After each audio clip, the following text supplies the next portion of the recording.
Hello and welcome to CIA Files, True Stories of U.S. Intelligence. I'm your host, Topher M. Ford, and with me is Brandon Gibbons.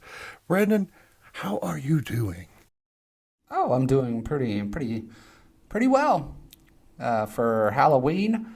Well, I've had a beard, so I shaved half of my head and half of my face. So I was two-faced for Halloween, and I had like a little coffee cup. Yeah. Yeah, one had a smiley face, and the other had like the devil. And so I walked around with one in one hand, one in the other.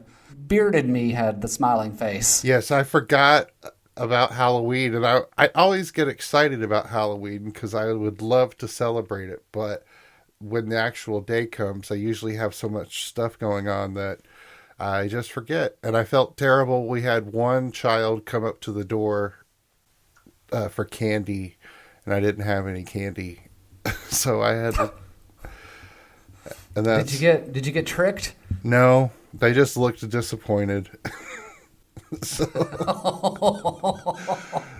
Broke the kid's heart. I know. Well, I'm assuming that they got candy from other houses that weren't, uh, negligent in their holiday duties.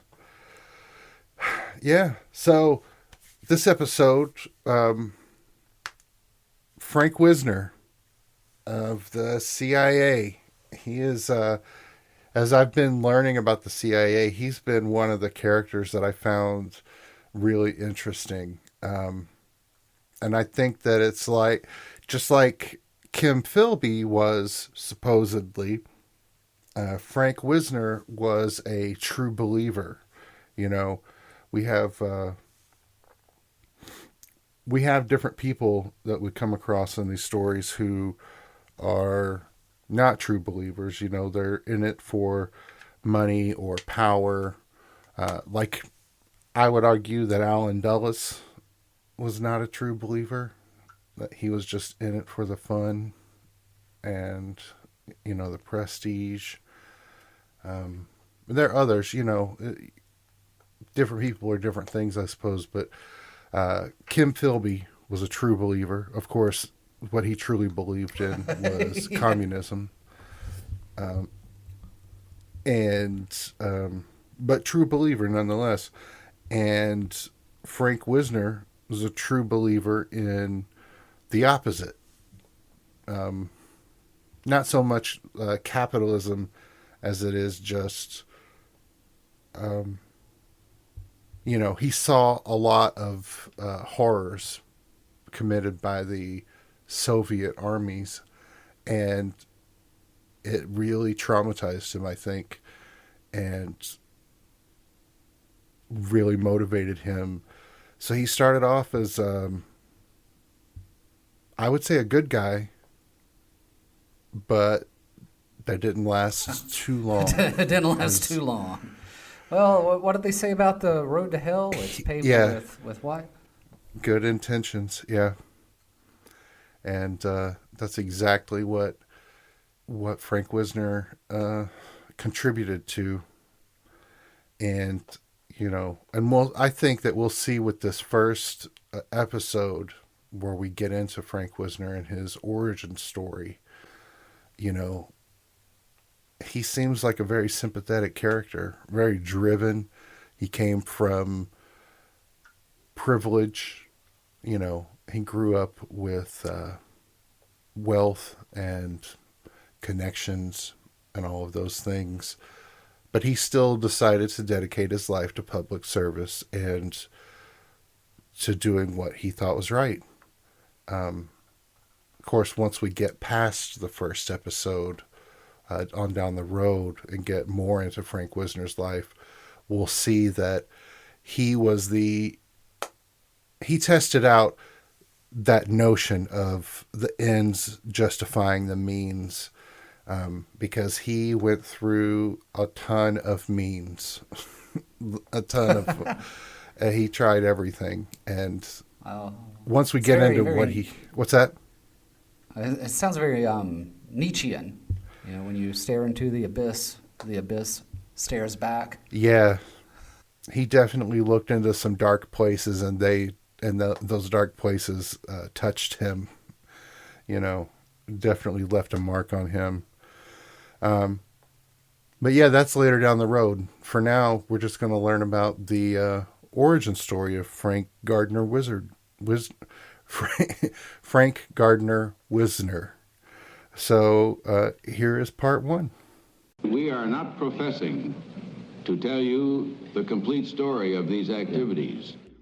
We are professing to tell you the complete story that we know. These records that we've uncovered don't tell the story. This is CIA Files. They tell pieces of it. True stories of U.S. intelligence.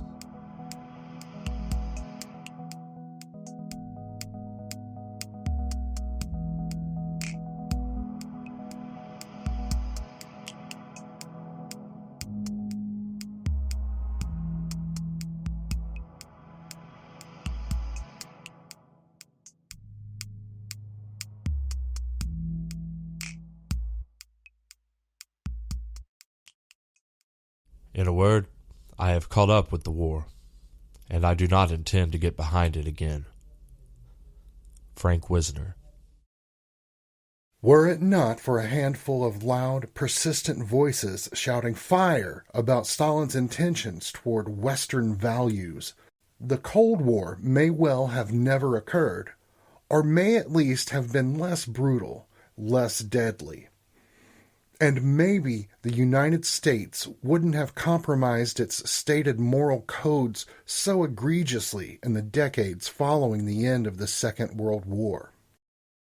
A liberal Southern lawyer was one of those few loud voices. Frank Wisner, a man socially ahead of his time, did what he thought was necessary to stop what he considered a spreading scourge of tyranny and violence.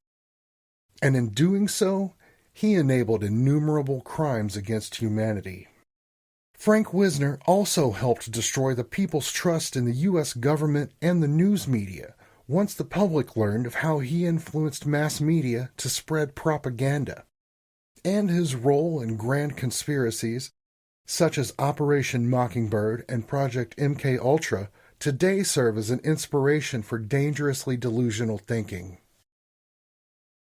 And ultimately, Frank Wisner destroyed himself.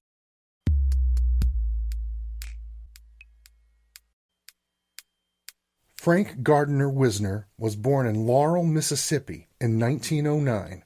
From an early age, Frank was overly energetic, driven, and ambitious.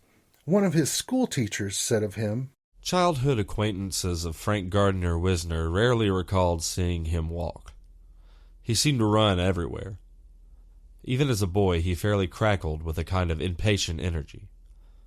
In a photograph taken of him around the age of 8 or 9, in which he is posing with 2 other boys, he appears to be practically bursting out of his Sunday suit, as if clothes are just another thing getting in his way and slowing him down. Wisner's father, Frank George Wisner, came to Mississippi in the 1880s with a group of developers from Iowa. They were drawn to undeveloped land rich with yellow pine. Together, they constructed a mill and began cutting down trees to turn into lumber. The end of Reconstruction was followed by Jim Crow. Mississippi in the 1880s was a very segregated place. It was a period, also called the nadir, or rock bottom of race relations. Jones County, where Laurel is located, never developed much of a slavery-based plantation economy because the land wasn't very suitable for cash crops. The same land that grows pine trees doesn't grow cotton or tobacco very well. It remained largely full of pine trees and small farmers who had no interest in paying taxes to support the Confederacy, so they themselves seceded from it. Now, that doesn't mean that there wasn't racism there. Areas of the South with high numbers per capita of Union sympathizers, such as the Ozarks, have turned into some of the strongest areas per capita of Klan support. Now, there are a couple of reasons for the logging boom. The Northeast had been largely logged out, or at least it was cheaper to log elsewhere. The nation was growing and railroads were expanding. Both required lumber. The lumber was used for plywood, railroad ties, and general construction. Yellow pine forests were all over the Southeast. New technologies also made it easier to cut and remove the trees from the forest. The logging ended up leaving behind vast yellow pine stumpscapes. Fun fact, in 1929, Harry Cole of Mississippi invented the cleaner pine saw, which comes from pine oil. He found a way to make those worthless tree stumps a source of money. The Wisner family was well-to-do, and young Frank grew up with all the privilege granted to wealthy white landowners. However, the Wisner family didn't quite fit in with the culture that surrounded them. While the family did employ a staff of black servants, including a black nanny who helped raise young Frank, their general attitude toward differences in race did not match the standard Southern attitude of white superiority. At its heart, Laurel was a boom town. As such, it had far more in common with, say, the mining settlements of Montana or the oil fields of California than with its Mississippi counterparts. In this most rigidly segregated state of the Deep South, blacks and whites worked alongside each other in Laurel's Eastman Gardner lumber mill, and there was a degree of racial intermingling virtually unheard of elsewhere in Mississippi. In the black sections of town, the Iowans funded parks and streetlights, and in 1926 one of the first high schools for black children in the state, a development regarded as shocking, even subversive, by many Mississippi whites at the time.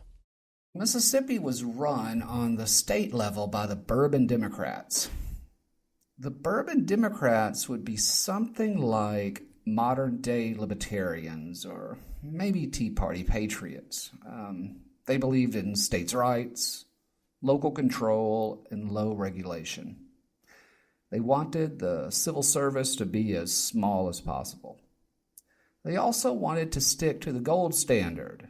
They were against any inflationary policy. To their credit, they worked to get rid of corrupt city bosses. Not so much to their credit, on the state level, they worked to disenfranchise African Americans and many poor white Americans.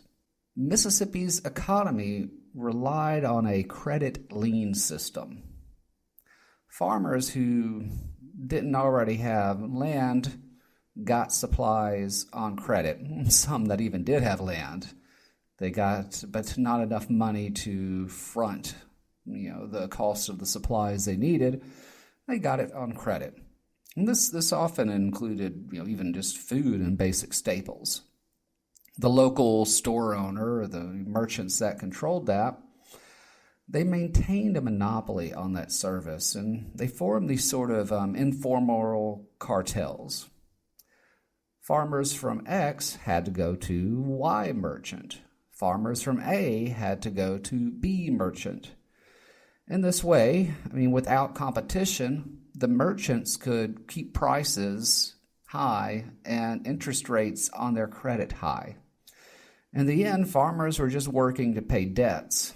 It's like credit card debt before credit cards, and bankruptcy often wasn't a viable option.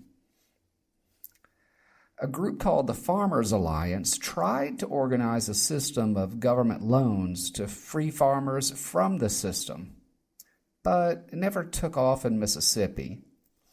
The Bourbon Democrats feared it might, though, and they worked to restrict voting rights of the farmers, especially the African American ones. The economic system relied on inequality, and society was segregated. Wisner's egalitarian attitudes were a contrary viewpoint likely to be met with suspicion, if not by the common worker, then by the elite. Frank became somewhat detached from his home in the South early on in life. He left for boarding school after graduating high school at 16. Then he toured through Europe before enrolling at the University of Virginia. For his part, Frank Wisner never truly regarded himself as a Southerner, except, his middle son Ellis recalled, on those occasions when outsiders denigrated the region. That's when he got his back up, Ellis Wisner recalled. If people made fun of it, that's when he became a Southerner. While earning his bachelor's, Wisner became a standout on the university track team. He was even invited to try out for the U.S. Olympic track team, but his father wouldn't have it. And that's where you see the conservativeness of the family come in, said Graham Wisner, the youngest of Wisner's 3 sons. My dad was, I don't know, maybe the 2nd or 3rd fastest runner in the country, but his father said no. A gentleman does not do athletics when he should be going to law school and starting a career. A gentleman is serious. Wisner graduated from the University of Virginia's law school near the top of his class in 1934. He was immediately offered a job at the prestigious law firm Carter Ledyard. Wisner and his girlfriend, Mary Polly Ellis Knowles, married and moved into a luxurious apartment on Fifth Avenue in Manhattan. He worked as a successful Wall Street lawyer for the next 5 years, until he startled his colleagues by announcing that he was leaving his career for the military.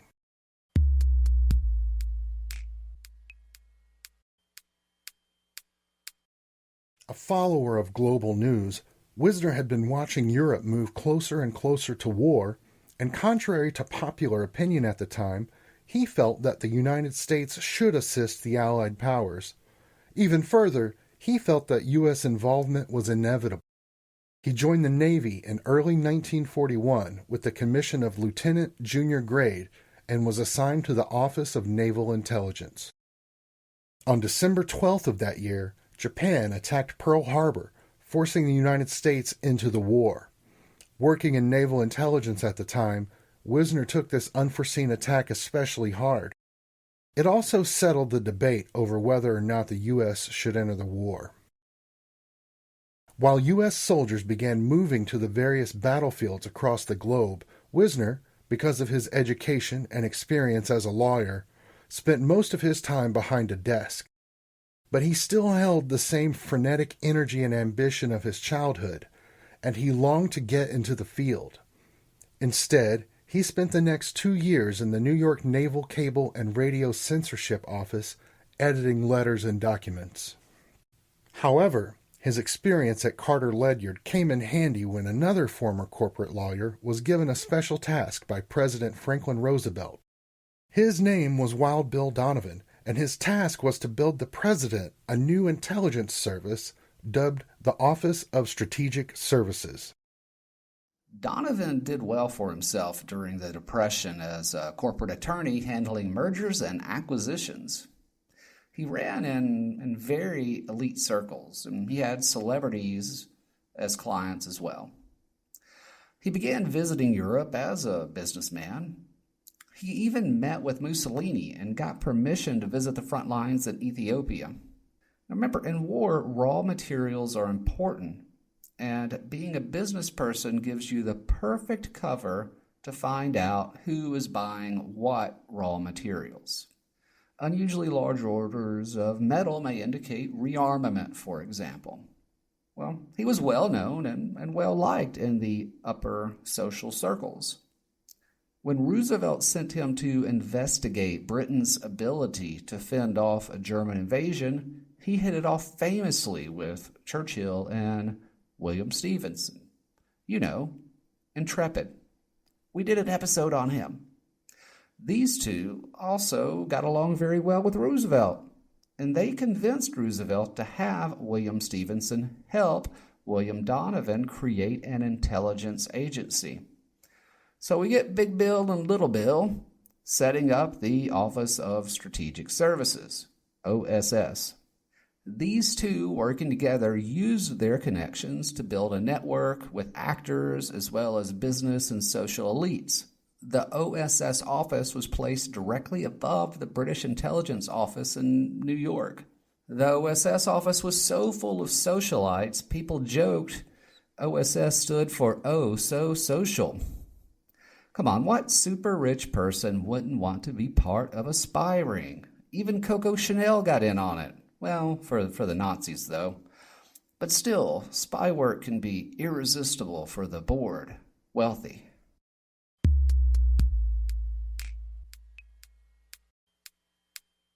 The OSS stationed Wisner in Cairo, Egypt. Despite the new exotic location, Wisner found himself still frustrated after being assigned to collate files in yet another office. He made his wish to work in the field known to his higher-ups, who were impressed by his work ethic and enthusiasm. And soon, Wisner would get his chance to live up to his ambitions. After the OSS discovered an important intelligence program in Istanbul was in total shambles. It was called Operation Dogwood, and it was run by a man named Lanning Packy McFarland. Istanbul was in Turkey, which was neutral during the war. It was this crossroads between the Balkans and the French and British colonies in the Levant and Mesopotamia, both areas which saw action during World War II. It was the perfect location to move money in ways that were hard to trace, set up shell companies and all that sort of thing. Spy networks from both sides were operating there. Agent Packy McFarland was working out of Istanbul, with his cover being a banker working with Lend-Lease. He ran Operation Dogwood, which was a web of informants, resistance, and partisans reaching through the Balkans well behind enemy lines. The idea was for it to be a way to get covert information in and out, deep behind enemy lines, undetected. The problem was it was deeply infiltrated by Axis agents. Packy was inept at counterintelligence and vetting agents.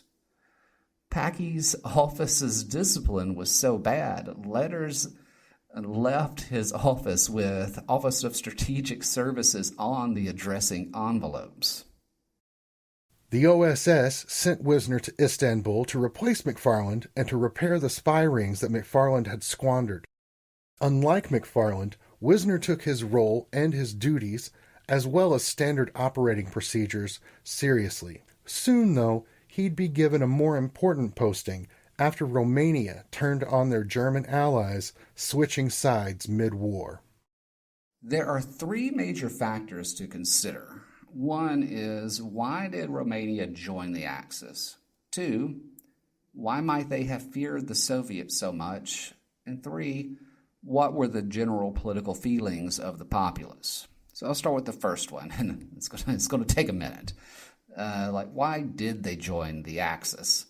That story goes back a bit too. I think I'm just going to have to say we'll get there when we get there. But I'll start with Romania being on the winning side of World War I.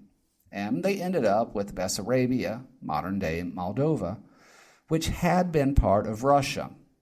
They ended up with Transylvania, which had been part of Hungary, and Bukovina, which had been part of the collapsed Austro-Hungarian Empire. Their government had alliances with Poland and France. When Poland was invaded, France didn't immediately invade Germany. They had what some called the Phony War or the Sitzkrieg. Poland and Romania decided, though, that it would be best if Romania remained neutral, as they shared a border in the Far East.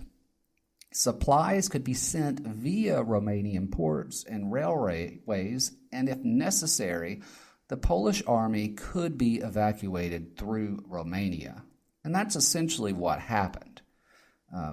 Not the entire army, of course, but a large contingent. After the Soviets invaded Poland in the fall of 1939, the Polish military knew that it was a lost cause, and many of those that could fled through Romania and set sail to France. They also took a lot of the Polish treasury with them.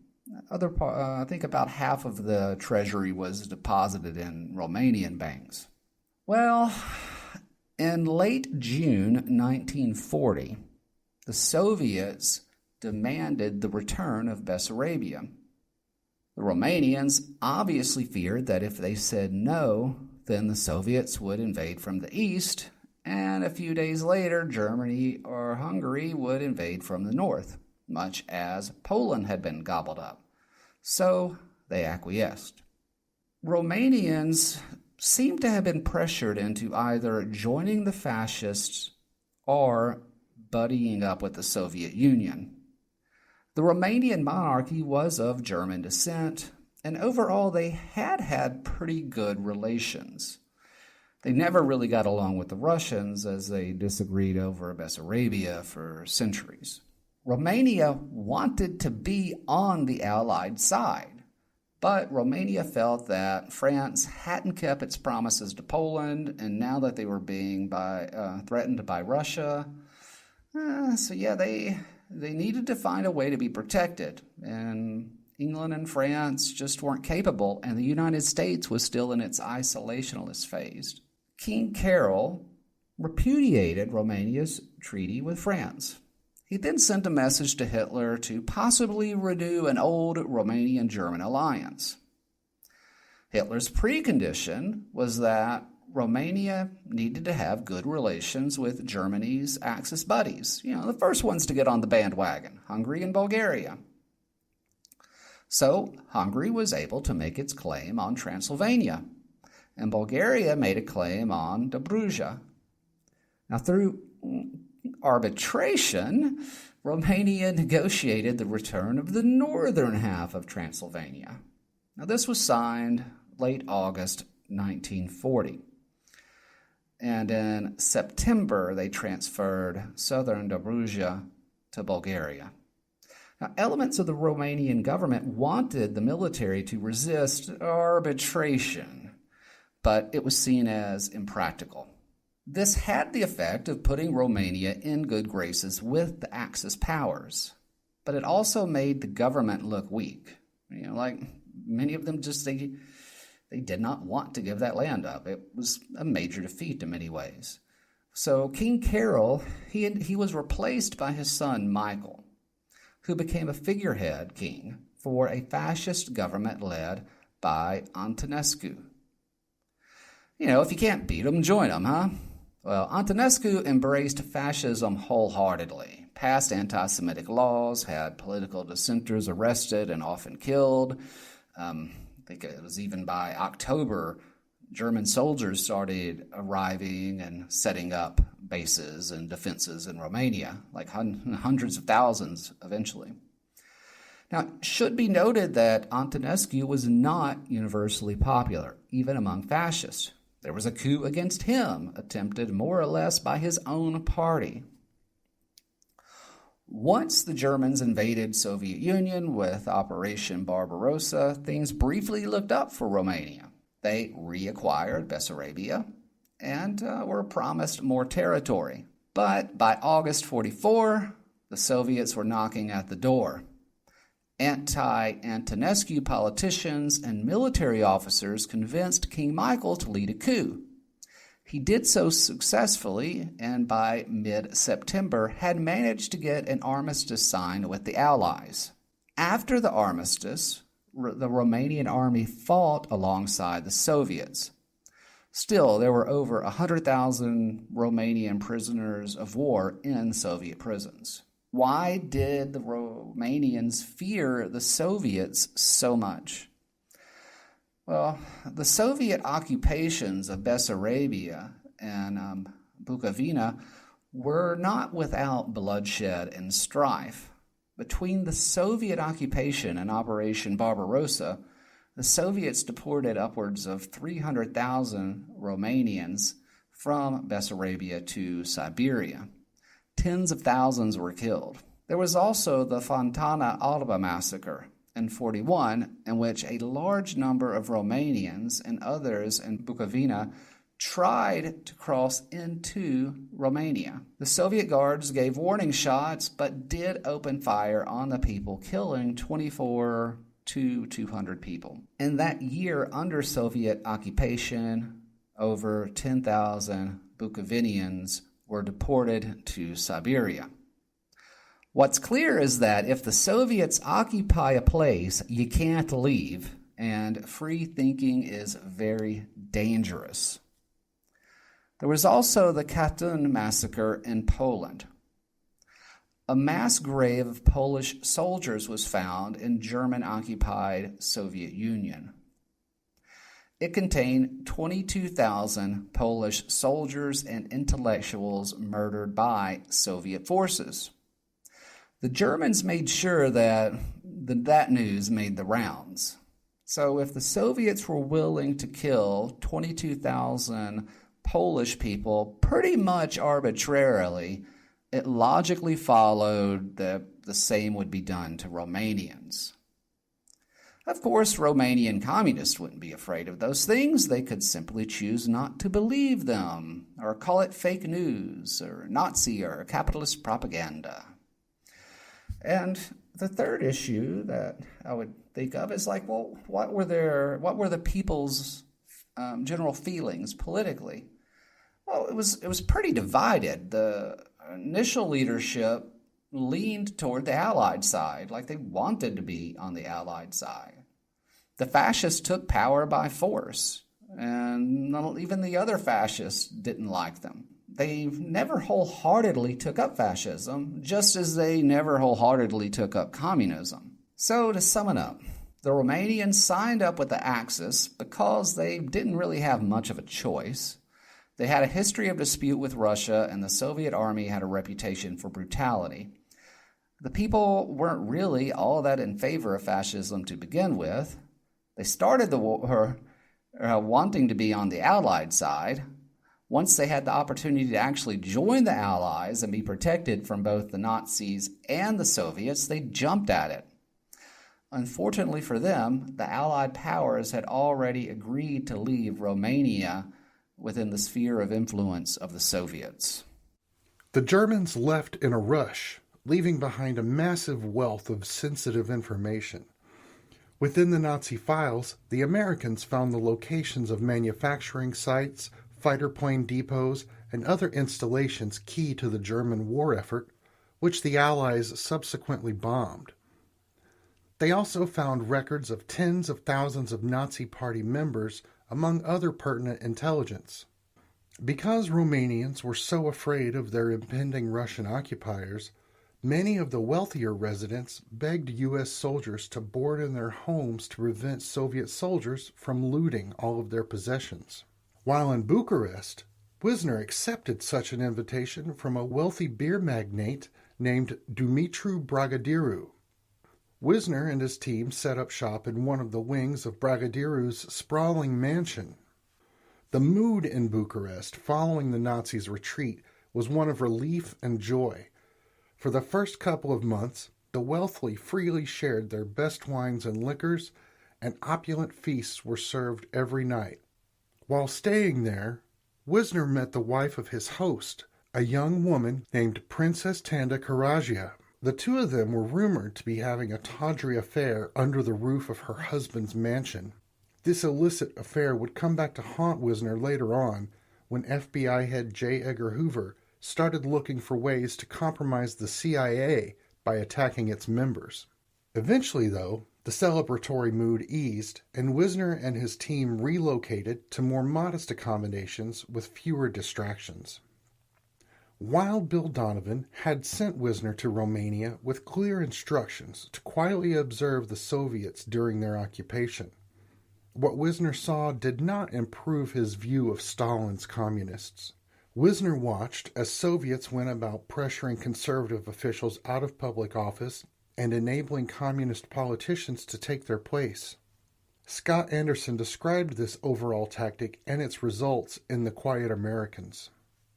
It is the strategy of tearing away at an existing political framework from so many different and seemingly unrelated angles, the appointment of an unqualified but loyal functionary to a sub-ministry here, the annulment of a legal protection over there, that it leaves the opposition overwhelmed and flummoxed and unsure of where to make a stand.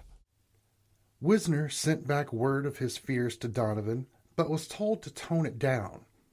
The U.S. and Great Britain were more concerned with not upsetting their Russian allies at the time. While Germany was on the ropes, the Allies were still dealing with the Japanese and were hoping to gain Russia's assistance in the Pacific once Europe was secure.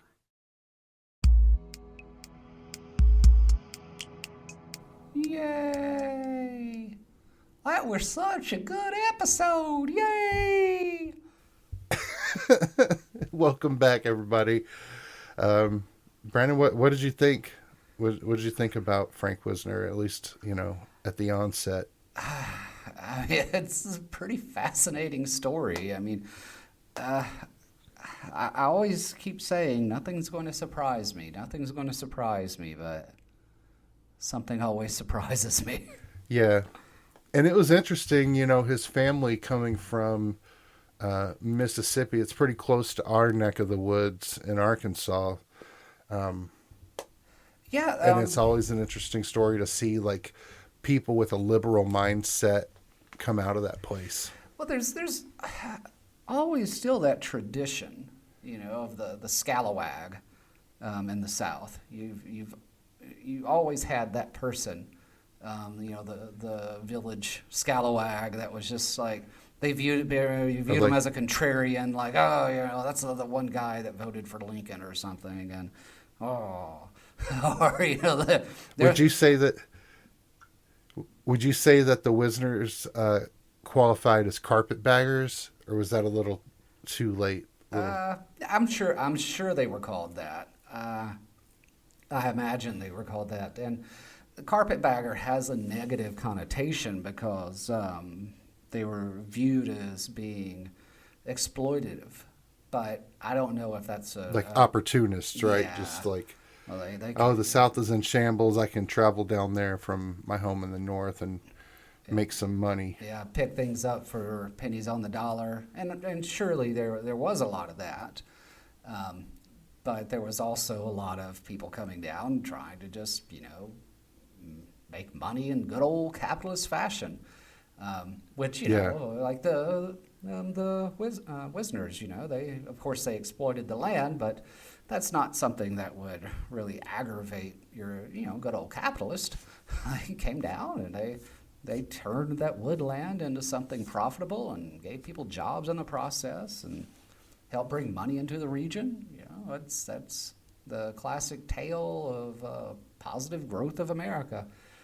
They weren't. Yeah. They didn't come down and steal the former plantation owner's land and oh goodness and or whatever else they would say they were doing to take advantage of people. And it's an interesting region, like that Pine Barrens in southeast Mississippi. A lot of it was kind of Choctaw heavy early on.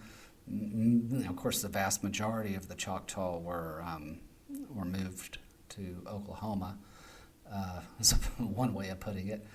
And but that area didn't really develop that much. Yeah. Well, I mean, I talked about it. The slave economy wasn't really set up there very, very deeply. However, that culture of racism existed. If you look up there, I think, Matthew McConaughey was in a movie, The Free State of Jones, and that whole main character and the family, it's pretty interesting because I think he had like 2 wives. He had his his Caucasian wife and his African American wife, and they're each the descendants, and he's not necessarily seen as this like superhero locally. It depends on who you talk to. For some people, he's a great hero who resisted Confederate oppression, and for other people, he was this polygamist misogynist. Right. Which, I don't know, sounds like 2 of my favorite things, but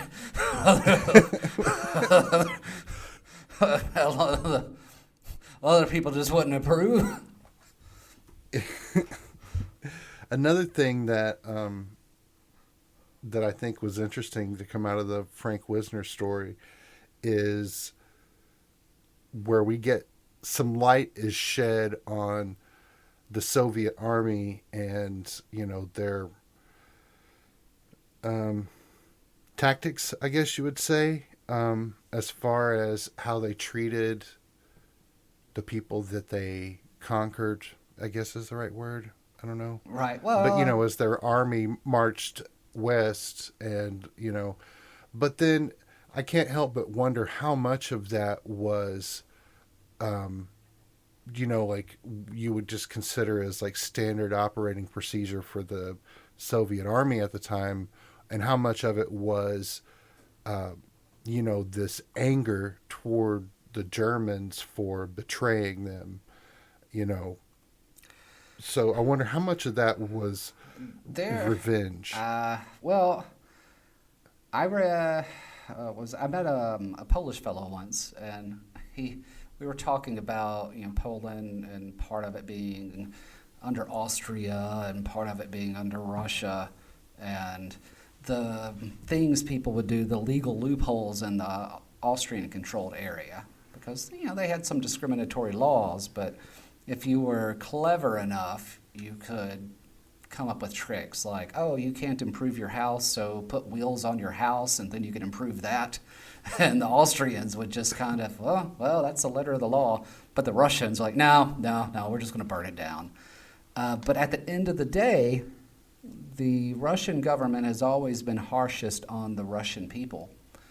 And, yeah, they were definitely harsh as they liberated Poland. And in their view and in their own propaganda, they were liberating Poland. Poland never declared war on the Soviet Union, even though the Soviet Union invaded them. And so the Soviets were like, we are liberating them from the Germans. But you go back to the Russian Civil War, the Reds and Whites, and both of them committed so many atrocities, mass murder.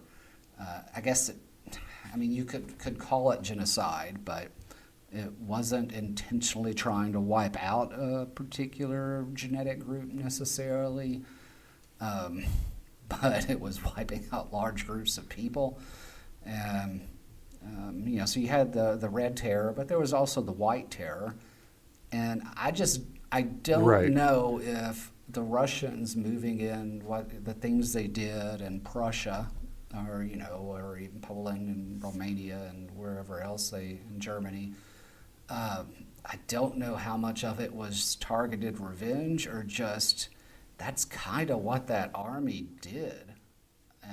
In that situation. Well, and they came from, when people talk about Stalin, Stalin's army and how brutal they could be. But I think that it's important to remember, too, that was their history, and that the government that they overthrew to get in power was just as brutal, if not more brutal. So that was just part and parcel of... Yeah. Oh, yeah, the Red Terror and the White Terror. People say, oh, look at all the horrible things the Red Army did. And now, I don't want to, say, but what about these guys? You got to watch that line, but... Yeah, and I don't say that to excuse what the Soviet army did, but just to help understand, where they came from. Because it's the same thing with the spying situation. I think we've talked about this before, where, the U.S. at the end of World War II, we're like, oh no, we need to start spying on the Russians, and so they're just getting started. But spying is in the Russian blood because of how the Tsar operated and how they kept spies to try to infiltrate, the communist circles that were talking about overthrowing the Tsar. Well, so spying is like they're part of their heritage, Oh yeah, and gulags and oppression, all that secret police, yeah. You get a lot where they're like, oh, the communists, when they took over, they created this horrible authoritarian dictatorship. And it's like, well, Russia had always been a horrible authoritarian dictatorship. Why would changing the flag change that? Oh, China was always an authoritarian dictatorship. And I was like, why would changing the flag change that? And you would look, Sweden, they didn't go the authoritarian route with their socialist tendencies. They got the democratic socialist. That side won out over there. But it's like, wherever we have socialism, it becomes authoritarian communism, and then you have secret police. It's like, There's a lot more nuance to it than that. Right. Yeah. Most of that stuff did not come about because that's inherent in communism. It came about because it was inherent in Russian culture. What was it? Well, the the plant, it does have its, whatever the seed is, but how well it grows and how sweet it is will depend on the nutrients in the soil. Right. And Stalin just happened to be more competent than Tsar Nicholas. So, That's one way to put it. Well, one thing that messes our Nicholas up, oddly enough, again, like the road to hell being paved with good intentions, is they had prohibition. He banned alcohol, and that. oh, bad move. Yeah, and it was like before World War One. So when World War One started, not only had they cut out a major source of income, because before that it was alcohol sales were controlled by the government and taxed heavily. And I can't remember right now. I'd have to look it up, but I think it was like. I can't remember right now, but I'd have to look it up. But I think it was like 30 or 40% of the budget. So they're going into a war with like much less money, and wars are stressful, and people can't drink legally. But they could still make the alcohol for export. And so the railroad lines that should have been sending supplies to the front line were shipping alcohol out of the country. And so, this is kind of like the untold history of how Russia tried to quit alcohol and people assassinated the Tsar.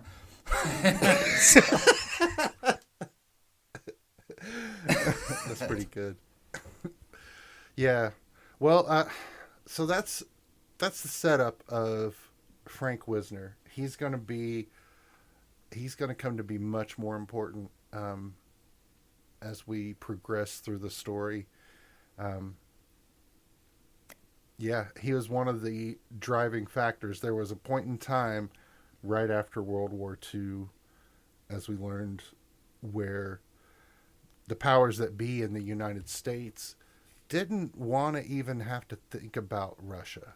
They just wanted to let's keep cool so that this whole Germany situation is okay, but we don't need to call,